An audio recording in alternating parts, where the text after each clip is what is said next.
Hey everybody. Hey, last night actually yesterday at the Oakland City Council special hearing regarding the Howard Terminal term sheet that was put out by the city of Oakland, the one that the city approved by a vote of 6 yeses, 1 no, and 1 abstention. A lot of attention has been paid to the 1 no. And that came from legendary Oakland City Council member District 5, Noel Gallo, my friend. Go Bears. This is not an anti-Noel blog. Not at all. I love Noel. I think he's done a lot of tremendous things for the city. He's got a hard edge at times, but the one thing you can say about Noel Gallo is there's never any equivocation regarding his position on anything. He lets you know exactly where he's coming from. He's a lot like his predecessor, Ignacio de la Fuente, in that way. Look, I'll say this. It's very important to stick to a person's ideas and whether or not you agree or disagree with them. What I find today is a lot of people, including so-called journalists, use their disagreement with someone else to then fire off some issue made up about their character or something else, showing that even among journalists that claim to be objective, they really are not. They have an opinion. They have a point of view. They have a pulse, okay? What we have to do is focus on ideas, because I contend that the reason why people who attack others in the way regarding character or you're not a journalist or anything like that, which is what journalists do, okay, is because they don't really understand the issue that they want to argue about, and so they'd rather come at you in another way. It's rather dirty. So I don't do that. I'm attacking your idea. No, I'm attacking your idea. Fellow Cal Bear, I'm attacking your idea. Because And Noel's been of late quite direct about this, but Noel had 2 years to voice his open support for the Coliseum above all other sites, and he didn't do that. What Noel Gallo did was he sat back and let the mayor advance Howard Terminal, not speak out against it. And then when it came up that the mayor gave the Oakland Athletics a kind of a dual E&A where they could have negotiating rights for both the Coliseum and Howard Terminal, with the idea of picking one site to build, what the A's did was a stroke of brilliance. They figured, wait a minute, you're going to give us all the opportunity for this land. So guess what? We're going to take both. And that's what they did. It wasn't to build, as I originally thought when they made the announcement, to use the Coliseum Stadium as a kind of a land bank for a baseball village and then use that money to pay for Howard Terminal. Oh, no. They just wanted to hold on to the land and flip it. Everything that they really intended to do with that property screamed out in the original plan on the Rooted in Oakland.com website, where they had all of these open parcels and these guesses at land uses. Remember that? Okay. What the A's wanted was the same thing Oakland District 1 Councilmember Dan Kalb wanted when he told me on the 24th of March at the town hall regarding the Raiders, the plan to keep the Raiders, that was thrown, town hall party really, that was thrown at the East Side Club of the Coliseum, about 500 people strong. Great event. Should have done a lot earlier than it was done, but I digress. Noel was there. And what happened was that we sat there and we allowed the A's to shape economic development, and Noel said nothing about it. Zero. He didn't come up with a plan, an alternative. He didn't come up with a developer. He didn't do anything. He didn't come with a list of developers. He didn't do anything. No, you didn't do anything. Let's be honest. You were on the Coliseum JPA, or at least as an observer. We were on it and then an observer, and you were at a number of the meetings because we were in the middle of gearing up to sue the Raiders. Remember that? I even have a video of my interview with you at one of those meetings. I mean, that was 3 years ago. So, no, you were active, but you were not doing anything to advance that you wanted the A's at the Coliseum. Howard Terminal was out there. They looked at Laney College first. I don't recall you speaking up in favor of having them at Laney College. I remember a lot of opposition, a lot. The biggest opposition of all was the students. The students didn't want the athletics there. They didn't want the athletics to use the ball fields in a recreation of the original idea that was proposed way back in the year 2000 and also killed then. You weren't there. So now, at council, really almost literally all of a sudden, you say, hey, we've got the Coliseum. We can use the Coliseum. Oh, and we can use the old Raider practice facilities. When the A's, led by A's president Dave Cavall, said that they don't want it. Now, people have said they've given different reasons. But look, the real reason the A's don't want to be there is because the A's and a number of people in Oakland, including myself, have always wanted an Oakland equivalent of Ballpark in San Francisco. This has been a generations-old desire. Because we felt, how come San Francisco always has to get the chance to prove they have the will and the initiative to complete big projects? Why do they get to have all the fun? Why can't Oakland have some crown jewel that quite literally sits right across the bay and allows Oakland Athletics fans to thumb their noses at the Giants and Oaklanders as well? Why not a little civic pride expressed in a gigantic public beneficial project? That was really the real reason. I don't care if anyone tells you otherwise. There was a lot of emotion and fandom built into that idea. Of course, we've known that Howard Terminal has had a load of problems.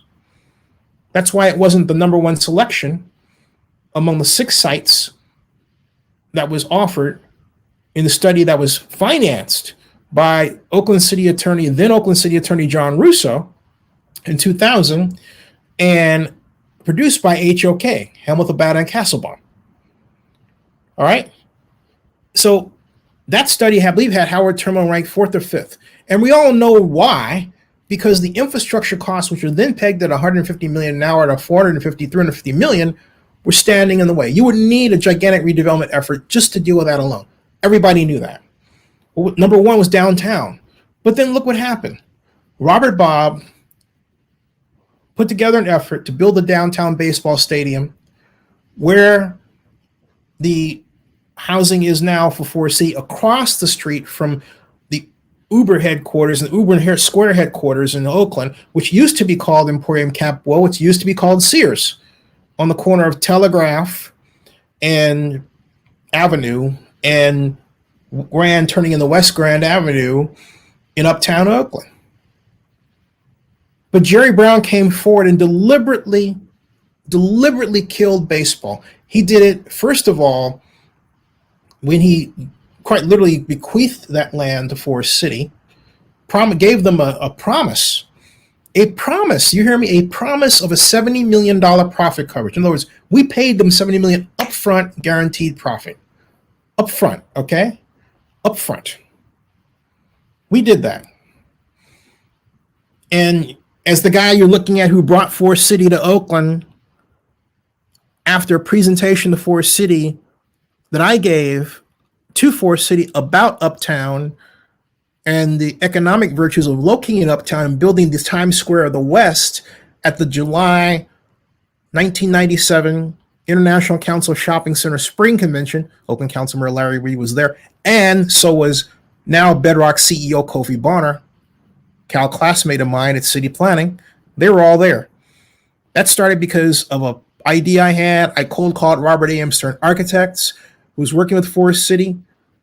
Long story short, Stern brought his deputy Paul Whalen out, and we came this close to establishing a design share which would have led to the most extraordinary development in downtown Oakland's history. We were going to remake Uptown into the Times Square of the West. Jerry freaking stole it. But I digress. So here we go with Jerry then firing Robert Bobb in 2002. Why? Because Robert was trying to do a downtown baseball stadium. And so on the conference call about the stadium, then Mayor Brown says there is not going to be an effing downtown baseball stadium in my town in Oakland as long as I'm mayor. He said that. He said that. You could hear his voice bellowing out over the speakerphone. He said that, okay? He said that. He said that. So that killed that property. And so basically by a kind of a process of elimination, Howard Terminal came up. And that's really how we got here. Because first, we couldn't go downtown. Then we tried Laney College. I was killed yet again by the board. I have the interview here on Zenny62 YouTube of the board members and the students. And then Howard Terminal was sitting there. This goes as far back as 2017. Where was Noel to say, hey, Coliseum instead of Howard Terminal? Hey, dude, where was Noel to come out like that? He wasn't. So now all of a sudden, he says this. And here's why it's a bad reason to wait a long time. Because over the time that he has talked about, in fact, now he's got it on his Facebook page here. There's the great Councilmember Gallo's presentation on his Facebook page where he writes, I do support the Oakland A's to stay in Oakland. My first recommendation is the Coliseum site. We can rebuild the stadium, add housing, ... Also, the old Raider training facility can be added to the development. Coliseum site, 112 acres plus 16 acres versus 55 acres of Howard Terminal. It doesn't work that way. First of all, for one reason, the Athletics don't want it. And Dave Cavall has been direct in his other reasons for not wanting it, other than the emotional reason, the beauty of having this sort of, East Bay equivalent to what the San Francisco Giants have in what we now call Oracle Park and McCovey Cove. But Howard Terminal, yes, it has a sea level rise problem, but guess what, folks? Howard Terminal is only 55 acres. And that's it. Versus a fact that Noel just seems to conveniently leave out of his presentation, right? He just kind of, I don't know if he just forgot or he didn't think anybody was going to bring it up or what. But the simple fact of the matter is, bam, all right? That is the problem. You would say, what are we looking at here, Zenny? You're looking at what is called, this is an Oakland sea level rise plan map, all right? And if you can see my cursor around it, if you know where Howard Terminal is, which is here, okay, in that blue area right there, right? If you can see that, well, you know where East Oakland is, and it's all the way down here. The white dot is the Coliseum Arena. The blue dot is the stadium. What are these colors? The blue dots are indicative of sea level rise, and it tells you on the legend, all right? It says sea level rise, SLR, 48 inches above normal levels, okay? City of Oakland, 48 inches and 72 inches sea level rise, all right? And it reads, this means mean higher high water is calculated as the average of the higher of the two daily tides over a 19-year tidal epoch. And it's a planning level tool. That's the disclaimer. But the bottom line is in 19 years, okay, you're going to be looking at 72 inches of water in the blue, the dark blue. Now, where is the dark blue? East Oakland, okay? So my point is that even if you take care of that little speck, which is the Coliseum, the arena's in the white dot, and then the blue dot is the stadium. Look at all of East Oakland. You have to get to it.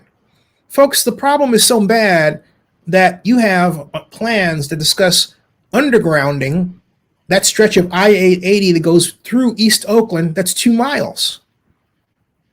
My point to the council member is you have to deal with all that. Oh, and then by the way, let's not forget the gigantic plot of land that he doesn't even talk about, which makes up the Oakland Airport. You hear what I'm saying? The Oakland Airport, okay? The Oakland Airport, all right? So my point is that, no, come up with a plan for the sea level rise problem first, because even if you say we just put a platform for the Coliseum, so what, you're going to leave all the East Oakland residents, many of whom are poor and many homeless, underwater? Is that what you want to do? I mean, come on. Folks, the problem here, you know what the real problem with this is? It's over politicized. This is the most heavily politicized. And look, I'm going to write your comment. Yeah, Ignacio is the man. And he says, why is Noel Gallo still on the city council? Because he's the guy who's one of the worst politicians Oakland wake up. Well, I disagree, T Majors. I don't think he's one of the worst politicians Oakland ever had. I happen to agree with Noel on a number of things, but I don't agree with him on this one. So in other words, I don't go that far. Dizzy says, hey, Zinni, Dizzy Dean from, okay, how you doing? Welcome. He says, A's are going to Las Vegas. Could be. T Majors, they would have left already if they wanted to leave. And he says, nah, okay. So we got all those comments out of the way. All right. He says, wait a second here. All right. I say, wait. Okay. I say wait. All right. Okay. And the problem is that there are too many cooks in the kitchen. There are too many council members that have put out their own resolutions in some cases, taken to Twitter and insulted people. The mayor has not hired a strong point person. And worst of all, the mayor of Oakland, Libby Schaaf, who got elected because of her Friends of Libby. We called it. We had bloggers for Libby. We had all that. Okay? She got elected on the backs of her friends. She does not call on her redevelopment friends, like myself, to form a special task force to form her plan for retaining the athletics in Oakland and allowing us to negotiate with the A's, with her and the city. Because we understand redevelopment. She admitted at a press conference that was held yesterday that she didn't understand at all. She said, we don't understand this. That's what she said, and I have it on video. She says, we don't understand this. Okay? And it was really sad, okay? But it was true. I know it because I called out the staff for not understanding, in powerful words, not understanding how tax increment financing works. To wit, if you're going to draw up legislation like SB 293 Skinner, which calls for the use of tax increment financing, you don't then let it sit starting October 11th of 2019, and not call the taxing agencies and say, hey, you know what, we have this legislation that is designed such that we need to use your tax portion of tax money from Howard Terminal. It's only 55 acres. Let's talk. Let's make a deal. You do that with all the agencies, including the school district. You know why? School district might need $100 million. Guess what? You can attach a special rider amendment. The California legislature would vote for it. You've got a provision to give the school board $100 million up front out of your plan. And before you would say, wouldn't that interrupt their property tax flows? Just out of Howard Terminal. They got the rest of the doggone city to draw from. Hello, McFly. You know, A lot of this is common sense. It really is. And we used to engage in common sense when we were better ran as a city. I am one of the people who, on May 9th of 2014, May 9th, May 14th, of 2009, told Libby she should run for mayor. I was convinced she'd make a great mayor. And you know the reason why? I said, you have all the friends in the city. You know everybody. You know the pulse of Oakland. But somewhere along the way, she got in there and became enamored with meeting a lot of people who had a lot of money, many of who didn't live in Oakland, and lost the soul of Oakland that was once so much a part of her personality. And she spent a lot of her second term trying to get it back. And she's still trying to do that.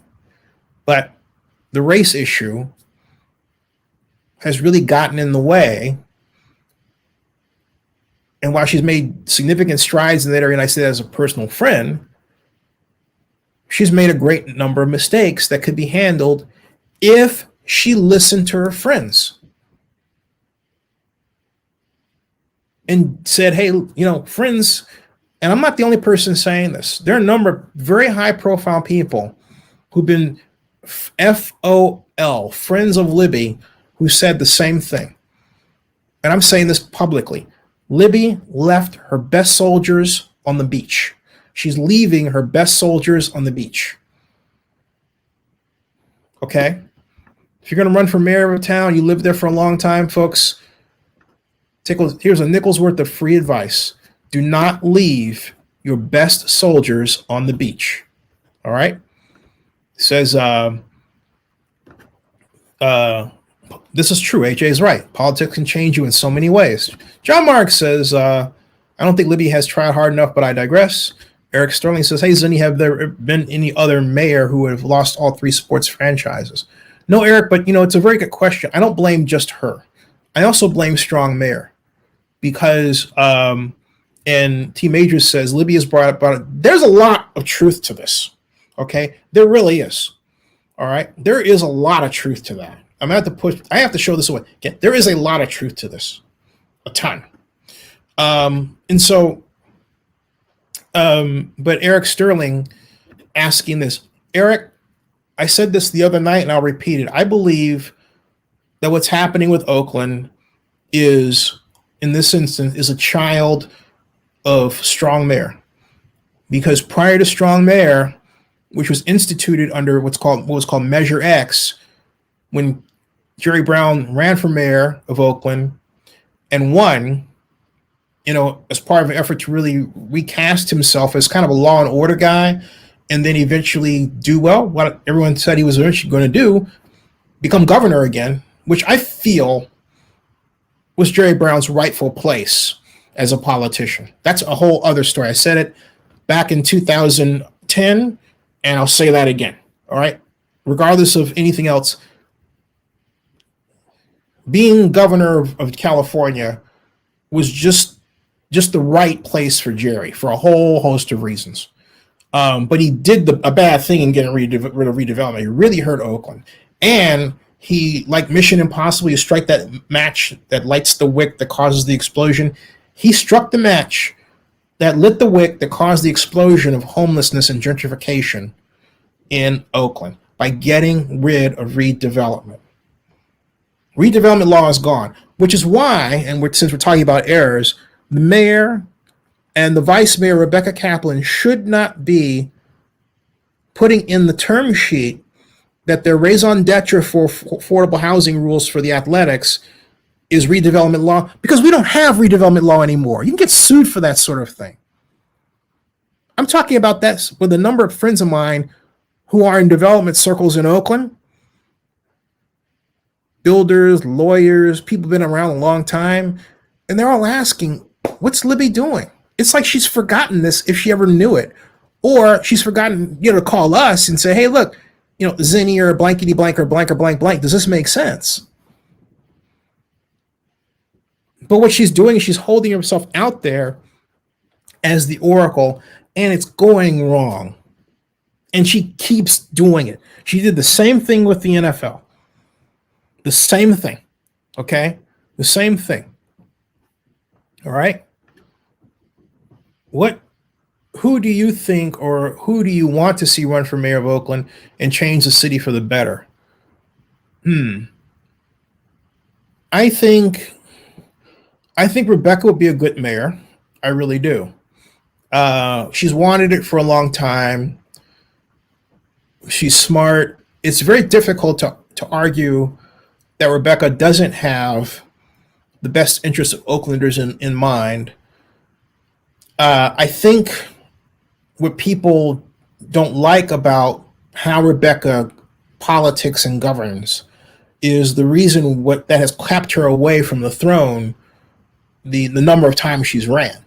And that is, Rebecca has a tendency to do one thing or say one thing and do the other. And it happens a lot, okay? It happens a lot. And so also, by the way, no, I don't want to be mayor. I'm here in Fayette County, Georgia for my mom. I don't know how long I have my mom left. I don't want to be one of these people, and I'm not going to be one of these people, all right, that forsakes their obligation to their mother for their own political ambitions. There have been people who ran for mayor of Oakland who've done that, and they later regretted it. Not me. As much as my own mother would love if I ran for mayor. No. Besides, I don't believe that running for mayor is the best ticket to solve those problems that I'm talking about. All right? I believe that politics is too important to be left to politicians. But right now, also, frankly, it's just not the right time for me. Okay? If the timing were right, yeah, my attitude would be different. But right now, it's not. I have 3 jobs. Mob number 1, Zinnia 62 Media, my company number 2, and me a distant 3rd.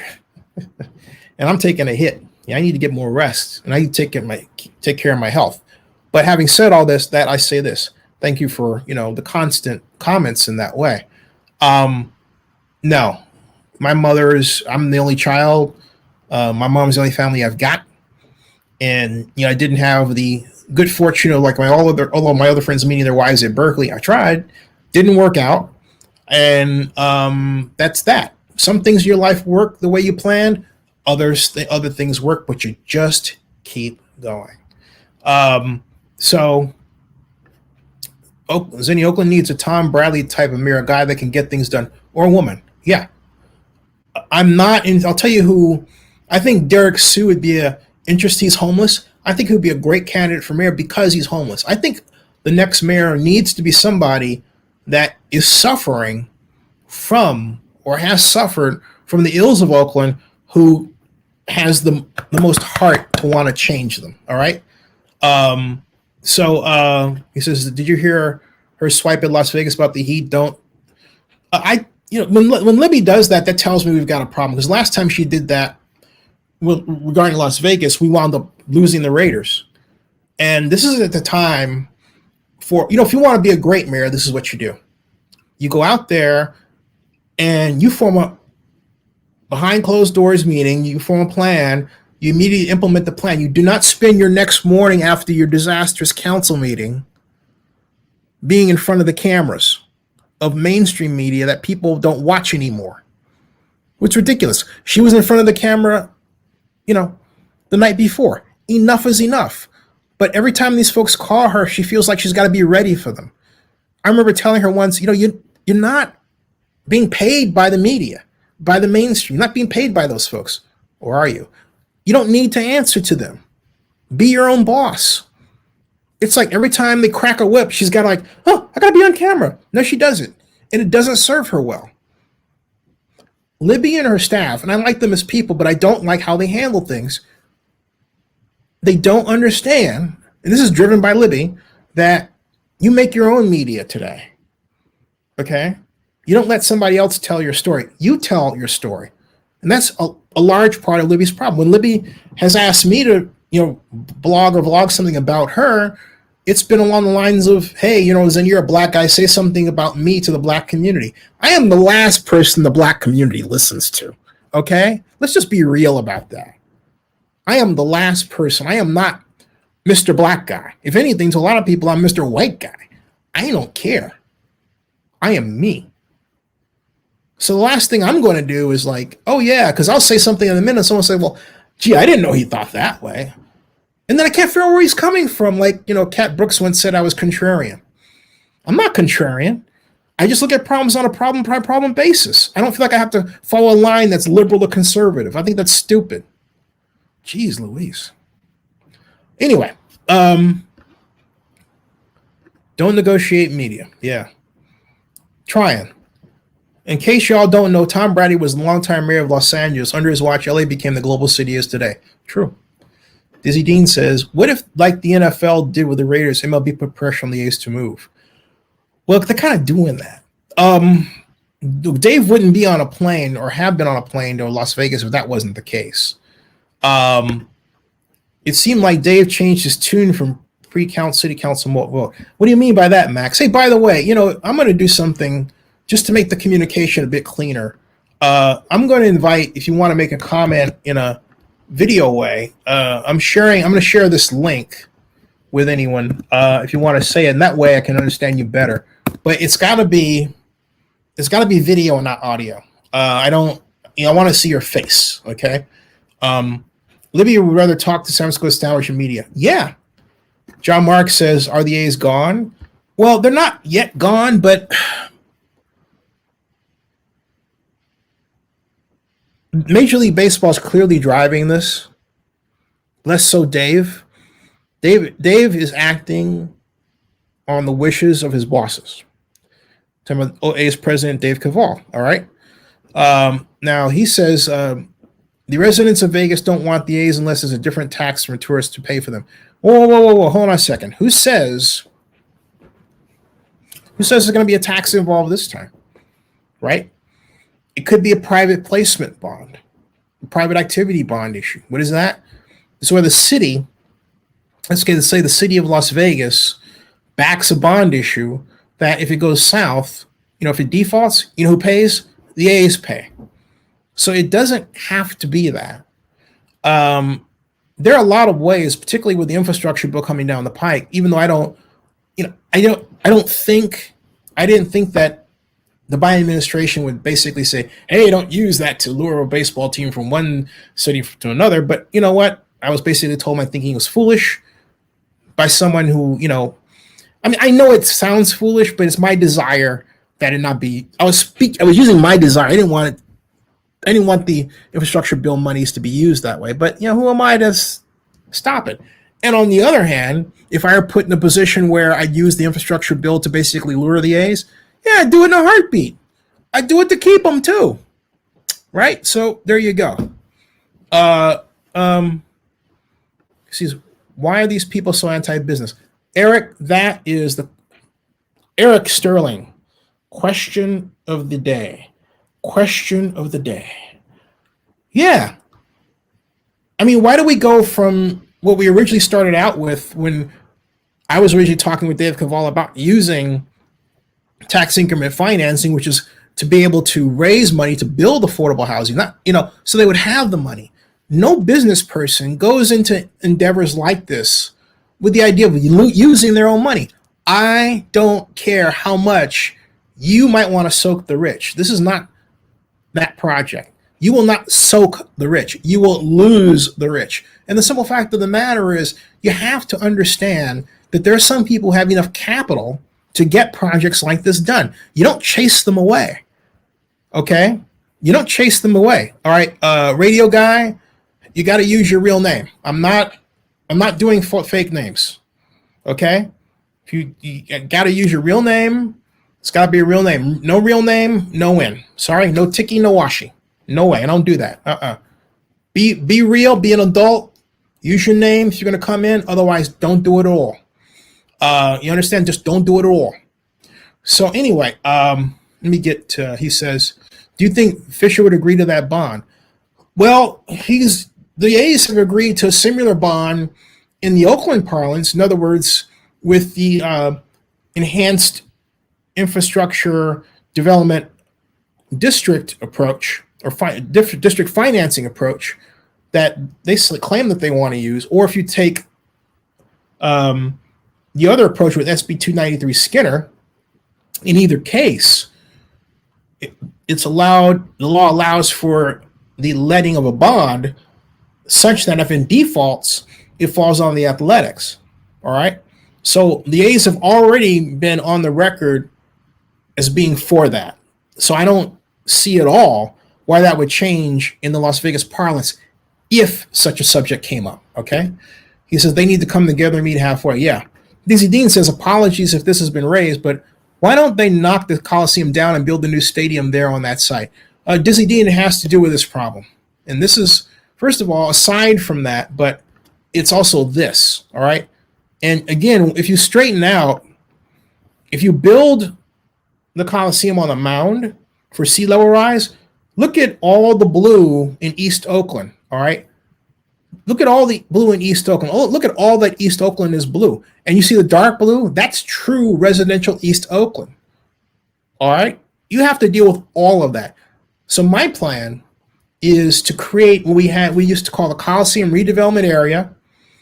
And it's not just the Coliseum itself. It's a 6,000 acre area that encompasses all of East Oakland that goes up to International Boulevard to the east, and then as far as to the west is encompassing the Oakland Airport and the Oakland Airport Business Park. And we use that entire area to ignite the biggest tax increment financing project we've ever had in our history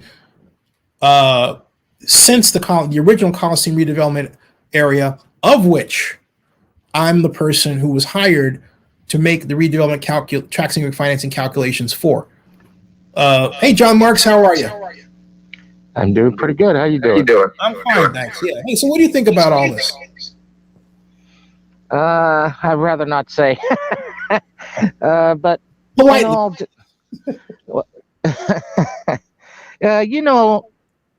I don't like it at all. I really don't like this at all. There's something fishy that, as the old Three Stooges once said. Hey, John Marks, real quick. Do you know who just joined us? I'm sorry, what? Barry Lee is here. Oh, well, then Barry Lee, Barry Strong, how you doing? Barry, we haven't seen you in Barry. Folks, Barry is wearing the first original Zenny 62 t-shirt. Barry, man, grab a link and come on in, man. Wow, sorry, John, go ahead. No, that's okay. Can you hear me? Loud and clear. All right, well, my take is this. There's something rotten in Denmark, and I don't know if Dave Cavall is really being honest with this, or is he just trying to do something that he doesn't want to admit to something. Mm-hmm. Yeah, I think it's, let me just matter of protocol. Barry Lee is in the hospital again. Man. And Barry, what's wrong? Because, he was, don't tell me you have COVID again, bro. Man, oh, Lord. Write down what's going on. I'm sorry, what you were saying, John, as far as the fishy part. The only thing I think fishy about this is the name of John Fisher. But, And so anyway, Eric was up. He goes, first of all, teammate says, Zenny, will Oakland ever recover from relocation of 3 teams from its city? That's a lot of money that's being taken away. Yeah, it's tough. Under the current regime, no, and I think that Eric Sterling, when we talked about this anti-business rhetoric of late, that's a big problem because Oakland, it's taken a lot of time for Oakland to remove its institutional investor racism. And now we've done that. We have a situation where if somebody builds something significant, it's going to be a white developer for those who have the money to build those buildings, and by and large, those people are likely to be white. And so what happens is that public-private partnership, we can get some affordable housing, get some community. Maybe it's not all the way down. We can start structuring the system that can get us there, at least work to try to get there. Guess what happened? Once again, Oakland destroys it. This is not the first time. All right, this is not the first time. And so he says, Eric says, Zinni, I noticed every time you bring up sister-in-law, they just annoy you. Was that just for this situation? It was. It was. And Dave Cavall, in an interview with him last Friday, said he wants to use it. Why? He spent the money and the time to have the California legislature pass it. Okay? Kev Cole says, I wish the Coliseum Stadium happened. I do too, but again, I'm glad it didn't because of the sea level rise issue. Barry says this. He says, Barry Lee had a hard time. Wow. Yeah, be strong, Barry. Hey, a moment of prayer for Barry. Barry, man, we're praying for you to get better. You're a good man. You've been great to us over the years. We wish you nothing but great health. And brother, you got to stay away from those women who like tear you apart in bed. Okay? Ain't that the truth? Oh, sorry. Hey, folks, keep your kids out of here. Anyway. Zinni, you're one in a million. Don't ever change. Thanks, man. I can't be this way without you guys. So where do we go from here, John? Well, let's put it to you this way. I think with the city's term sheet, there might be something there that, Oh, John, I got to share this with you. Very rude. Okay, go ahead. But damn, my hot nurse is off tonight. She almost gave me another heart attack. Barry, please. This is a family show, right? Yeah, that's right. You're right. Yeah, Jay Boogie 510 says Oakland is now San Francisco overflow. He's right. He says without a sports team, their destiny of becoming a glorified San Francisco suburb will be complete. Yeah, that's why I hate it. This goes back 12, 15 years when they started calling Oakland Brooklyn. And I said, don't call it that. Why not? Well, it's not Brooklyn. Yeah, but we got a street named Brooklyn. No, we're not a suburb. We're not a borough of New York. We're a city unto ourselves. Folks, this has been a multi-generational battle among those Oaklanders who wanted to actually outdo San Francisco like myself and others who just prefer to just go to San Francisco and have their fun in San Francisco and not have nothing in Oakland going on in Oakland other than it be a place where they live. And that's it. I want Oakland to be the place where, like, it's taken us years for Oakland to have something close to a 24-hour nightlife that we used to talk about when Ignacio de la Fuente had worked to push nighttime activities down in Jack London Square, okay? Barry, it's a dude. Sorry, Barry. Dizzy Dean says, hey, Zinni, does A's management want to move regardless of what the city put forward? Now, I'm not getting that sense. They're still open to it, but I think the real inertial pull for them is Major League Baseball itself. And it might be that Major League Baseball, and I think partly for political reasons as well, is thinking, this is just isn't the place for us to get anything done, and we're better off in Nevada. Now, we'll see how that plays out. I happen to think that Las Vegas economic development culture is much better than Oakland's, and I never thought I'd say that in the past. But look, it is, and proof has been in the pudding, and I will never go against that again. That's just true. Jay Boogie says this, okay? So, John Marks, are you there? Yes, I am. Okay, cool. What say you about all this? This is a lot to take in. I mean, I chimed in and I let me just say this: if the A's move, they're going to do it in 3 years. I don't want them to move. I mean, I've been an A's fan since 1975. Now this is going back to the days, when the Raiders were still there, and and the Coliseum was rocking and rolling. And, to have the A's move to Vegas, to have the Raiders move to Vegas, and have the Warriors move to San Francisco, it's a slap to the face. Yeah. Yeah. It's a slap to the face. Someone had remarked that the Warriors move had nothing to do with Oakland, and it really did, because, in fact, you're saying that reminds me to pull up something that I think everyone should see if you haven't seen it before, and that's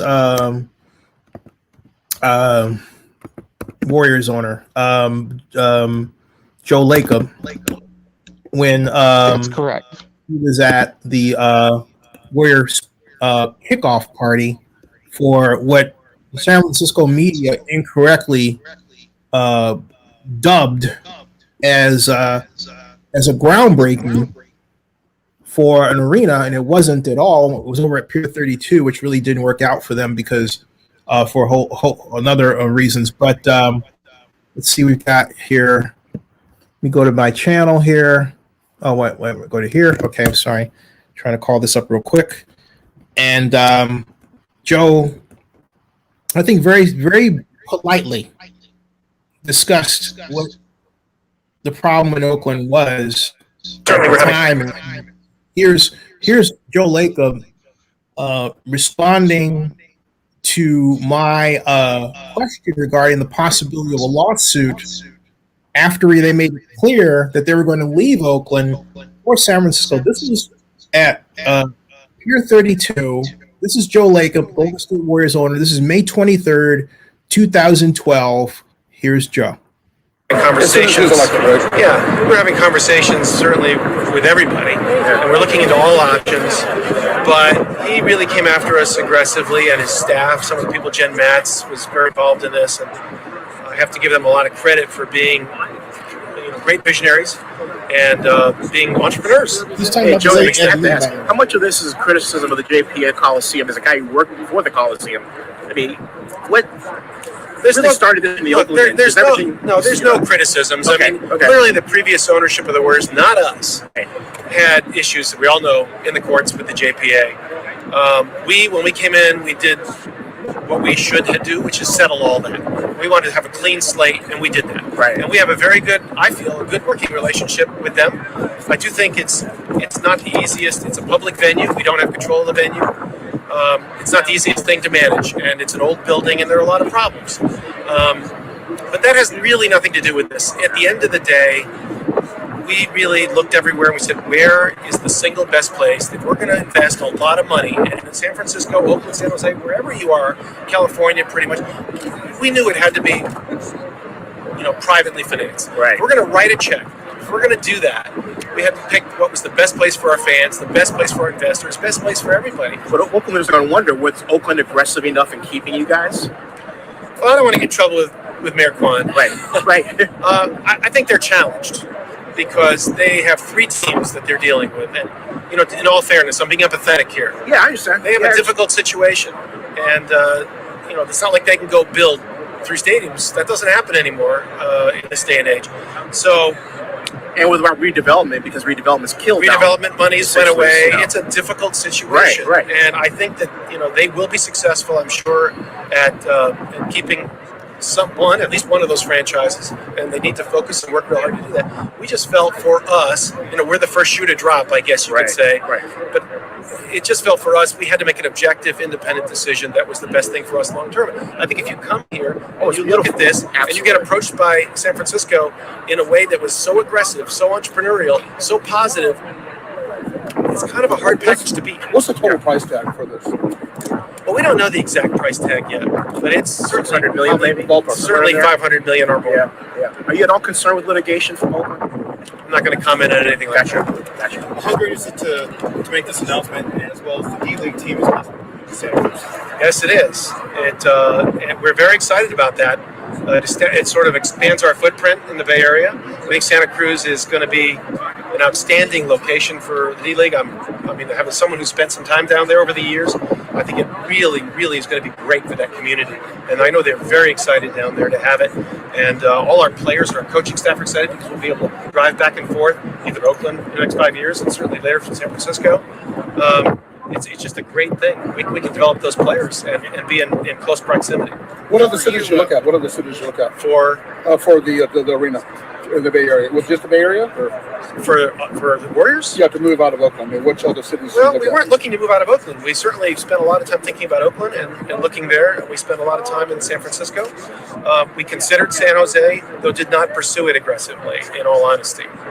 We just felt, I didn't want to be disingenuous. We didn't want to be disingenuous and do something that really probably wasn't going to work for us. We felt that we looked at where the majority of our fan base comes from, the majority of our fan base, and they're really evenly split between the East Bay and the West Bay.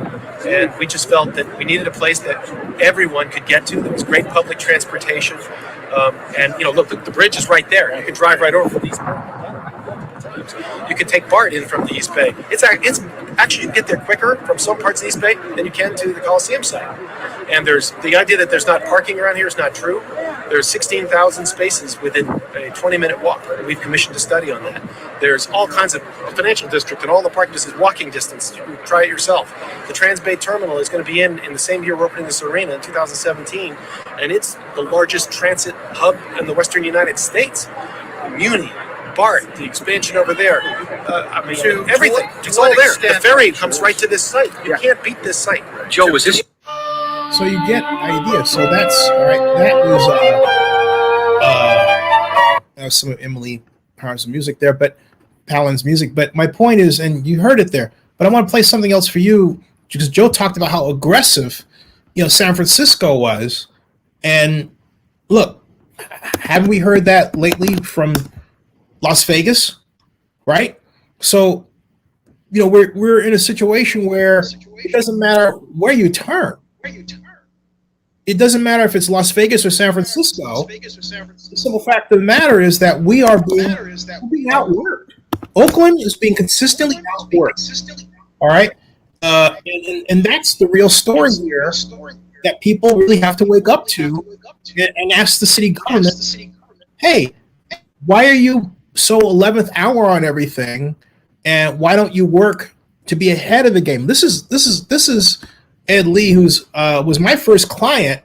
He was a client of mine over the Human Rights Commission when he hired Polaris, who I worked for as a research analyst, and on a study called the African Americans in San Francisco from 1960 to 1990, which I wrote with the late Noel Day, who was my boss and the founder of Polaris.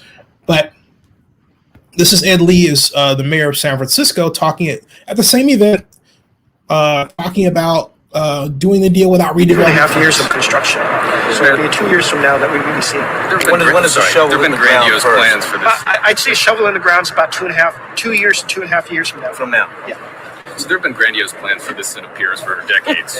Cruise ship terminals, mixed-use development, etc. They've all fallen through. What's going to be different this time? Well, I think this time we've been doing things a little differently, and certainly under my administration, with as much kind of private sector investment that this idea calls for. I wanted to make sure that elected supervisors and port staff and commission, rec park staff and commission, planning staff and commission have kind of a similar vision. So we worked behind the scenes last month to really talk to everybody and get their upfront view on this. And I'll tell you, that's resulted in that nice letter that we sent, because I think in the last week or so, when they were really thinking, is this really going to be something that we're going to commit, they saw that letter. And I think Peter and Joe and Rick, I think they saw this letter as being indicative of a new way that we wanted to approach this. Whereas before, we kind of announced something and then waited for everybody to weigh in. We've been through that several times, and you're absolutely right. Several times on this site, several times on big projects in the city. And I wanted to talk to staff, and I talked to Jen Matz, my whole economic team. Is there something we can do a little differently that signals a different spirit, one that's going to lead much more, have a chance to be successful? You hear that? We didn't get to do that with America's Cup. I wasn't really a part of that decision making. I was in the room with all the other economic reacting to things, but I think this is different for that very feeling that we're getting as much assurance on the front end that the vision is shared by a lot of other people. Not all details have been worked out. We're going to still have a lot of bumps in the road, and we're prepared to do that. But I think it's the signaling of a strong teamwork with not just the front office, but some people in the second and third levels already thinking through this and helping us think through it.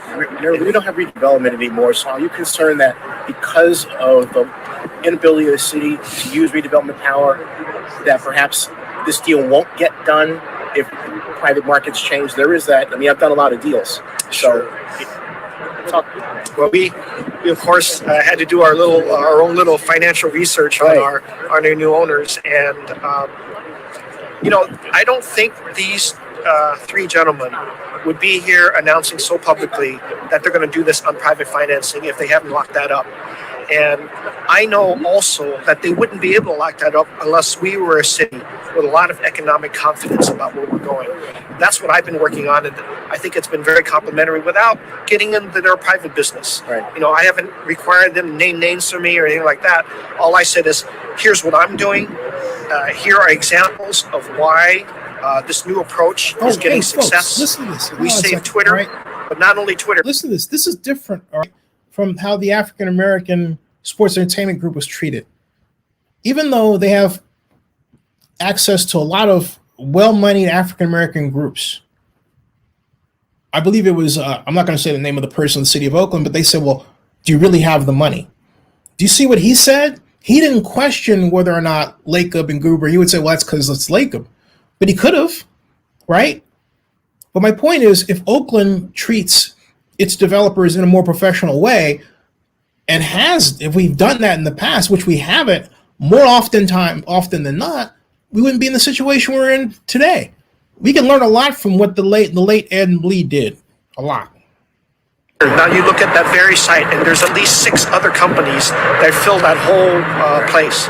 And then I signaled CPMC, we're getting that done. We're getting 2 hospitals done. Oh, now it's 3 because Chinese Hospital and St. Luke's. I mean, we're getting things done with a strong economic foundation. And our job creation is excited.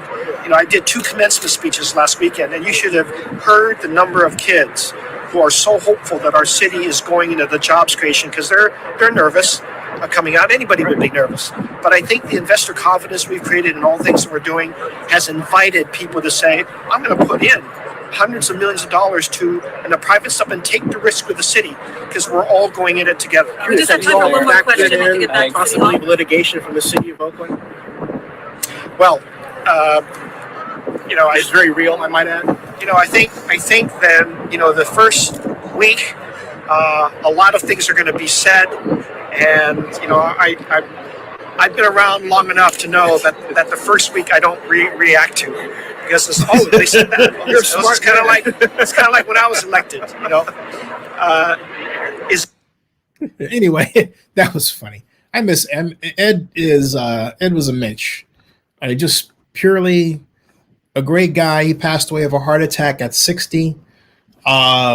Just a very nice man who is all business. He is the example of the consummate government professional who has a strong economic development bent. And we don't have that in Oakland. We've had it. Okay, we've had it. We've had it with George Williams, the redevelopment agency. See, we had it with Robert Bobb. We've had it with George B. Williams, who was the first redevelopment agency director. Hey, be well, Larry. Barry Lee. Barry's going through it there. And hi, Miriam. We've had that. We don't have it today. We have people who have their ideas about business owners being billionaires that don't fit reality. And their council members, they make snide remarks about them, and they show this overall disdain for business rather than a desire to do business with people who can get things done, who have the capital. Now, I do sense that this situation is scaring Oakland straight in a sense, but the question is it too little, too late? And that's what we're going to find out. I think it is. Go ahead. John Marks, have the last word, then I need to close out. Go ahead. Okay. I think it's too little, too late. I think Oakland had a chance. They could have just voted on the A's term sheet. I don't know why. I don't know what happened. They just need to come back to the table and say, okay, fine, let's work this out. Let's work with A, B, and C and get to D, E, and F. And why couldn't they do this for the Raiders? Why didn't they? who was mayor when Edley, when your interview, who was mayor of Oakland back then? Oh, that was Libby. Then why didn't Libby go out? You remember during the time that when she was sitting there going hot and heavy at that meeting with the Forever Oakland people, and then she was asked that how come you didn't fight harder for the Warriors, and she just said, "Well, it's a San Francisco problem now, or it's a San Francisco thing I now." think what Libby said was, it was just she was elected mayor in 2014, and by that time, the train was headed out the door. Now, could she have maybe come through an 11-hour thing? But I remember Rob Rowell, not Rob Rowell, I'm sorry, that was the Warriors' former president, but Rick Welts had told me personally that if Libby were mayor, the Warriors would still be in Oakland. So that speaks a lot to a personal relationship she had with them. But obviously it wasn't enough to have them turn around, because by the time she became mayor in late 2014, the Warriors had already dug in their heels to move to San Francisco to the eventual location that they are at now. So, that is a matter of timing. But the fact of the matter with that is, I remember telling now former Mayor Gene Kwan at the Alice B. Tokless Democratic Club breakfast, which is held on Pride Day of 2011. And I said, hey, you need to go talk to Rick Welts as president. And I told Rick, I said, over my dead body are the Warriors leaving Oakland. And I was trying to get Gene to go over to talk with him. You want to get political business done. There are a few places. Actually, I can't think of a better place to do it than the Alice B. Tokless Democratic Club breakfast. And for those of you watching who don't live in the Bay Area, you have to, in order to be successful in business in the Bay Area, you have to be able to work with everybody. LGBTQ, BIPOC, doesn't matter. Otherwise, you will not achieve success. That's just the bottom line. So anyway, I said, hey, Gene, why don't you go over there and talk to him? You know what Gene said to me? No. She said, I can't get over how important the Warriors are to people. It didn't register to her. I mean, she was just kind of catching up. And yeah, she didn't take this thing seriously. No, she reacted too late with the Warriors, but she then tried to get better with Coliseum City. The trouble is she didn't get reelected, in other words, beat Libby, in order to see Coliseum City to reality. But she did push count for Coliseum City, even though she wasn't the person that created Coliseum City. That was Frank Dobson and Steve Lowe and the late Bob Leslie. Bob Leslie and Frank Dobson died. Steve was the only remaining person from them. And I have the video here, Zenny62 on YouTube. Just type Coliseum City Origins. That's a 30-minute long video, so get yourself a cup of coffee or tea and get ready.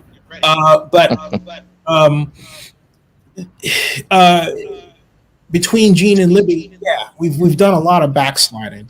And on top of that, Ron Dellums didn't help much either, because Ron didn't understand how to bring everybody together in one room. He had 4 different groups for baseball. Yeah, I remember that.